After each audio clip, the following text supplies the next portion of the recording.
To mood of the AP. This is Satish. వ్యూహం ఇది cinema వ్యూహం కాదు, సీఎం జగన్ పొలిటికల్ వ్యూహం. వచ్చే 30 ఏళ్ళు నేనే సీఎం అంటూ గతంలో ప్రకటించుకున్న జగన్ వచ్చే ఎన్నికలకు అంతే పగడ్బందీగా రెడీ అవుతున్నారా? ఒకవైపు ఎడాపెడా మార్పులు, మరోవైపు ఆపరేషన్ ఆకర్ష్, ఇంకోవైపు సోషల్ ఇంజనీరింగ్. ఎవరు ఊహించిన విధంగా అభ్యర్థుల ఎంపికలో కొత్త పందా. అసలేంటి సీఎం జగన్ వ్యూహం? వచ్చే ఎన్నికల్లో గెలుపు స్కెచ్ ఎలా ఉండబోతోంది? తెలకపల్లి రవి గారు, మనం చూస్తున్నాం అంటే వైఎస్ఆర్ కాంగ్రెస్ పార్టీకి సంబంధించి మార్పులు చేర్పులు అనేది ఒక హాట్ టాపిక్ అయింది నేషనల్ వైడ్. అంటే చాలా చోట్ల అసెంబ్లీ ఎన్నికలు కానీ లోక్సభ ఎన్నికలు వచ్చేటప్పుడు కొన్ని చోట్ల మార్పులు చేర్పులు జరుగుతుంటాయి, కానీ ఈ స్థాయిలో మార్పులు చేర్పులు జరగడం అనేది అటు తెలుగు రాష్ట్రాల్లోనూ ఇదే మొదటిసారి ఎక్కువ మంది చెప్పుకుంటున్న పరిస్థితి. ఇదొకటి. కానీ తర్వాత సోషల్ ఇంజనీరింగ్ అనటం, మళ్ళీ పార్టీని అసంతృప్తితో వీడిన వాళ్ళు తిరిగి మళ్ళీ పార్టీలోకి వస్తుండడం, అలాగే సామాజిక వర్గ సమీకరణాల్లో భాగంగా ఆయా జిల్లాల్లో ప్రాబల్యం ఉన్న వాళ్ళకి అవకాశం కల్పించడం. అంటే ఇవన్నీ చూస్తున్నప్పుడు ఏమనిపిస్తుంది సార్? అంటే ఈ వ్యూహం అనేది ఫలించేలానా ఉందా? దీని వెనక అసలు రీజన్ ఏంటంటే ఏం చెప్తారు మీరు? ఇటువైపు నుంచి వ్యూహం అనండి, లేకపోతే అటువైపు నుంచి వైసీపీ ఫైల్స్ అనండి, లేకపోతే రాజధాని ఫైల్స్ అన్నట్టుగా ఏదైనా ఇదంతా ఏదో యాదృచ్ఛికంగా జరిగిపోతుంది, అంత గందరగోళం అవుతుందని చాలా పెద్ద ప్రచారం జరిగింది. ఇఫ్ యూ రిమెంబర్, నేను కుందేలు తాబేలు కథ మీకు చెప్తూ వచ్చాను ముందు నుంచి కూడా. అంటే అంతా అయిపోయింది, తాబేలేమో మెల్లగా పోతూ ఉంటుంది, కుందేలేమో దూకుడుగా ఉంటుంది, చివరికి వచ్చేసరికి రిజల్ట్ వేరే అవుతుందని. వైసీపీ ఇవన్నీ చాలా ముందు నుంచి మొదలుపెట్టి దానికి సంబంధించిన సిగ్నల్స్ కూడా పంపించి చేశారు. ఇవన్నీ కూడా యాదృచ్ఛికంగా ఏం చేయలేదు, వ్యూహాత్మకంగా చేశారు వాళ్ళు. వైసీపీ ప్రభుత్వం మీద రాజకీయ తప్పిదాలు, ఆర్థిక పరిస్థితి, ఉద్యోగులు అంశాలను ఒక ఎత్తు. మీరు ఎన్నికల వ్యూహం గురించి కనుక మాట్లాడితే ఇటు social media engineering, political engineering అన్నీ ఒక పకడ్బందీగా లెక్క ప్రకారమే చేశారు. చేస్తుంటే వాటిని అర్థం చేసుకొని వాటి సీరియస్నెస్ తమ శ్రేణులకు చెప్పే బదులు ప్రధాన ప్రతిపక్షంగా ఉన్న తెలుగుదేశం కానీ వాళ్ళని బలపరిచే వాళ్ళు కానీ దాన్ని అపహాస్యం చేస్తూ అదేదో అవతరాల పని అయిపోయింది ఇంకా అన్న పద్ధతిలో దాన్ని చెప్పుకుంటూ వచ్చారు. తీరా చూసేసరికి ఇప్పుడు రివర్స్లో అనేక అంశాలు జరుగుతున్నాయి. వైసీపీ అంత పెద్ద ఎత్తున మార్పులు చేయాల్సి రావడానికి 2-3 కారణాలు స్పష్టంగా ఉన్నాయి. ఒకటి, అరుణాచలం సినిమాలో కదా ఆయన రజనీకాంత్ డబ్బులు పోవాలని వాడి మీద పెడితే వాడికి బ్రహ్మాండంగా డబ్బులు వస్తాయి, ఏం చేయాలో తోచదు. ఇక్కడ కూడా 150 స్థానాలు వస్తాయని అంటున్నప్పటికీ కూడా వస్తాయని ఎవరు అంత తేలిక నమ్మరు కదా. అభ్యర్థులను పెట్టుకుంటూ వెళ్ళారు. అప్పుడు ప్రతిపక్షంలో అవకాశం ప్రకారం అందరూ గెలిచి కూర్చున్నారు. గెలిచిన వాళ్ళందరినీ కొనసాగించడం అంటే ఇంకా అంతకుముందు మిగిలిపోయిన వాళ్ళు వీళ్ళకు ఛాన్స్ ఇవ్వరు. సో ఒకటి వాళ్ళ విధేయతను బట్టి, రెండోది వాళ్ళ సోషల్ ఇంజనీరింగ్ను బట్టి, మూడోది స్థానికంగా ఉన్న పరిస్థితులను బట్టి, నాలుగోది వాళ్ళ అనేక స్థానికంగా వాళ్ళ ఆరోగ్యాలు, ఆర్థిక పరిస్థితి, ఇట్లాంటి వాటి వల్ల అనేక మార్పులు తప్పదని నిర్ణయానికి రావడం అనేది మనకు కనిపిస్తుంది. అందుకనే ఈ మార్పులు తప్ప ఇవేవో మార్పుల కోసం మార్పులు అన్నటువంటి మాటలు ఏ రాజకీయ పార్టీ కూడా మార్పు కోసం మార్పు చేయదు. ఖచ్చితంగా ఒక అంచనాతోనే, ఒక అవసరం ప్రకారమే ఈ మార్పులు చేశారు. కాకపోతే వైసీపీ యొక్క వ్యూహ నైపుణ్యం ఎక్కడుందంటే దీనికి విస్తృత ప్రచారం తెచ్చుకున్నారు. అంటే ఇప్పుడు ఏమంటారు వాళ్ళు, మేము బీసీలు కదా పెట్టాము, మీరు మాట్లాడితే మా మీద బీసీలు పెట్టాం కదా, ఎప్పుడు లేదు కాబట్టి మేము బీసీల తరఫున ఉన్నాము అంటే కాదు, ఇక్కడ పవర్లెస్ పదవులు అది ఇది అంటారు. నిజమే, ఎవరికి మటుకు చంద్రబాబు ముఖ్యమంత్రిగా ఉన్నా, మోదీ ముఖ్యమంత్రిగా ఉన్నా, కేసీఆర్ ఉన్నా, ఇప్పుడు రేవంత్ అయితే మనం నా మాటే శాసనం అని చెప్తున్నారు కదా. కాబట్టి మన దేశంలో సీఎంఓలు పిఎంఓలే పవర్ఫుల్ పార్టీల అధ్యక్షులు, అందులో ఏం సందేహం లేదు.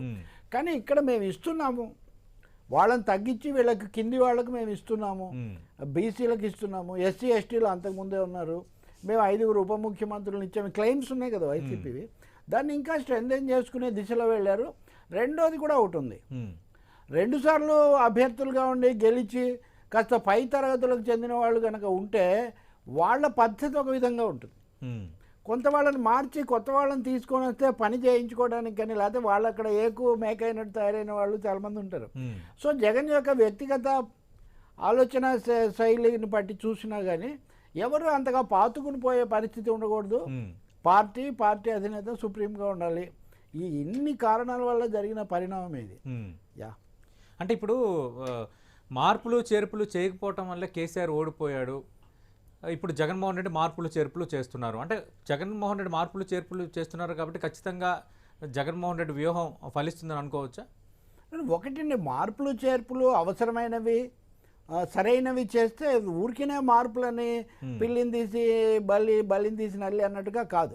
కానీ సమస్య ఏంటంటే సరైన మార్పు సరైన చోట చేయాలి, ఆ వచ్చిన నిర్ణయం కూడా సరిగ్గా ఉండాలి. ఆ దిశలో వాళ్ళు ఎక్సర్సైజ్ చేశారు.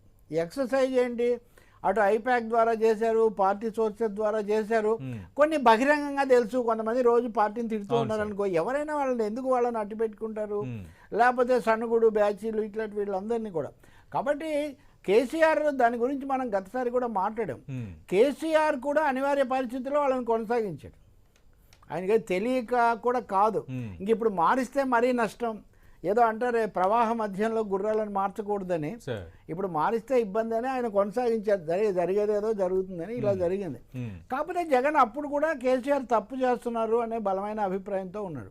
ఎందుకు అన్న ఇట్లా చేస్తున్నాడు అని తన సన్నిహితులతో అన్నాడని కూడా నేను విన్నాను నా దగ్గరగా ఉండే వాళ్ళతో. కాబట్టి ఆ పొరపాటు రిపీట్ కాకూడదు అనేది కూడా ఉంది. ఈ అనుభవం కూడా మీరు మోదీని చూడండి, మోదీని ఎగ్జాంపుల్గా తీసుకొని ఉండొచ్చు. జగన్ 4 రాష్ట్రాల్లో 3 రాష్ట్రాల్లో పూర్తిగా కొత్త ముఖ్యమంత్రులను పెట్టారు. అవును, అక్కడ కాకలు తీరిన శివరాజ్ సింగ్ చౌహాన్ ఉన్నాడని ఆయన ఏం పెట్టలేదు. 3 రాష్ట్రాల్లో అంతే. కాబట్టి అప్పుడప్పుడు వసుంధరాజాను పక్కన పెట్టారు. చాలా strong contenders candidates former chief ministers వాళ్ళని పెట్టలేదే. కాబట్టి ఇక్కడ జగన్ సెంట్రిక్ అండి. వైసీపీ అనేది బేసిక్గా జగన్ సెంట్రిక్. ఆయన పథకాలు, ఆయన పాలన, ఆయన ఆకర్షణ, లేదా ఆయన పట్ల ఉన్న గురి, దీని మీదే అది జరగాలి. కాబట్టి మిగతా వాళ్ళని మార్చినంత మాత్రాన పెద్ద ఫరక్ అంటారే, పెద్ద తేడా ఏం పడదు అనే ఒక అంచనా కూడా. బట్ సోషల్ జస్టిస్ ఆ ప్లాంకును బలంగా కాపాడుకోవాలి. సో కింది కులాలు వీళ్లకు ఎక్కువ ప్రాతినిధ్యం ఇచ్చాం అనిపించుకోవాలి. ఇన్ని కారణాలు అక్కడ వీటన్నిటితో భారీ ఎత్తున అది చేసే ఈ రోజుల్లో ఒకటే గ్లోబలైజేషన్ ఈ ఎరాలో చేస్తే పెద్ద ఎత్తున చేయాలి. Do it big or don't do అని చేస్తే పెద్దగా చెయ్యి, లేకపోతే చేయొద్దు. అంతేగాని అరకొరగా కుదరదు అనే ఒక అచ్చమైన బిజినెస్ మ్యాన్ లైక్ వ్యవహార సరళి రాజకీయవేత్త కదా, అందుకే ఇది పెట్టుకున్నట్టుగా కనిపిస్తుంది. అంటే ఈ మార్పులు చేర్పుల్లో భాగంగా కొందరు ప్రారంభంలో కొంత అసంతృప్తి స్వరం వినిపించారు, మళ్ళీ ఆ తర్వాత కొందరు మళ్ళీ వెనక్కి తగ్గారు. అలాగే అంటే అనుకున్నంత స్థాయిలో ఏదో జరగబోతుందంటే అది జరగలేని వాతావరణం. ఈ మేనేజ్మెంట్పై మీ వ్యాఖ్య ఏంటి? అదంతా ప్రచారం అండి. మీకు కనుక గుర్తుంటే ఇప్పుడు వాళ్ళు చేశారు కాబట్టి ఆ మాట అంటున్నారు, రేపొద్దున వీళ్ళు మొదలు పెడితే వీళ్ళకి కూడా ఆ పరిస్థితి వస్తుందని అన్నమాటే. ఇప్పుడు బుచ్చయ్య చౌదరి గారు ఎందుకు ఆవేదన చెందుతున్నారు, లేకపోతే ఇంకొక ఆయన ఏమవుతున్నాడు, ఆలపాటి రాజేంద్ర ఏమవుతున్నాడు. సో మీరు అక్కడికి వచ్చినప్పుడు ఆ సమస్య మీకు ఎదురవుతుంది.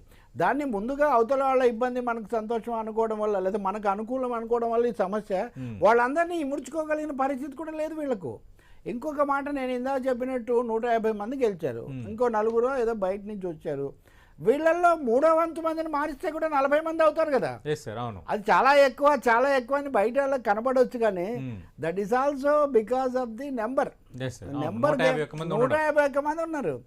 వాళ్ళల్లో 22 మంది ఎంపీలు ఉన్నారు. కాబట్టి ఈ మార్పులు అన్నవి ఇవే మ్యాక్సిమం మార్పులు అని చెప్పగలిగింది ఏం లేదు. పైగా తొలగించబడిన వాళ్ళు తక్కువ మంది, స్థానాలు మారిన వాళ్ళు ఎంపీలు స్థాన చలనాలే కానీ స్థాన భ్రంశాలు కాదు. చాలా మందిని తొలగించాల, ఎంపీలుగా అయిన వాళ్ళు, ఎమ్మెల్యేలు అయిన వాళ్ళు, సీటు మారిన వాళ్ళు, ఇటువంటి రాజ్యసభకు పంపిన వాళ్ళు, రకరకాలు. అందువల్ల ఇవన్నీ కొన్ని అవసరాన్ని బట్టి, ఇంకోటేమో ఈ సరైన సంకేతాలు పంపించాలి. ముఖ్యంగా ఒకటండి, ఈ పేదలు పెద్దలు రాత్రి కూడా చర్చిస్తున్నాం ఎక్కడో, ఆయన మెయిన్ మెసేజ్ నేను పేదవాళ్ళ తరఫున ఉన్నాను, నేను కింది కులాల తరఫున ఉన్నాను, నేను ఆధిపత్యాన్ని వ్యతిరేకిస్తాను, ఈ మెసేజ్ ఆయన ఇవ్వదలుచుకున్నాడు.